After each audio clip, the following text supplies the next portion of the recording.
Hello guys welcome back to my channel तो आज हम बनवा बोटकुड़ी अचार तो यहाँ प्राय मैक्सिमम लोग जानते समस्त किसी ना कि डिफरेंट वे बनाती आज मुझे सिंपल एंड बहुत ही डिलीशियस वे बनवा मेथी पानमहुरी टिके जीरा जुआनी सुखिला लंका बस यही सिंपल एतिक इनग्रेडिएंट ही दरकार या भल कि आप ड्राई रोस्ट करने लो फ्लेम करेंगे देन से आप गोटे फ्राए पैन में टिके गुड़ ऐड करके टिके पानी देवे हल्का टिके पानी देके गुड़टा को टिके बॉईल करे ता मझे से कोड़ी सब डेम्फ काढ़ीदेवे धोईदेवे भल कि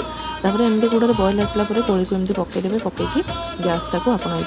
गोटे मिनिट भितर लुण गोटे दी दिन एमती जार टाइट करके रखा देवे लिड लगे रखिले तेल किसी दरकार ना बहुत ही सिंपल एंड हेल्दी वे आपको खाईपर बार व्रत सब आप खाईपर जेहेतु ए सोरिष तेल पड़नी बहुत ही टेस्टी लगे बस गोटे कथा ध्यान रखिए पाग गुड़ पागटा को टाण करेंगे आप चाहिए तेंतु एत सिंपल वे रेडी आपंकर बरकोड़ी अचार बस या बार व्रत सबुथ खाते एंजॉय करूँ।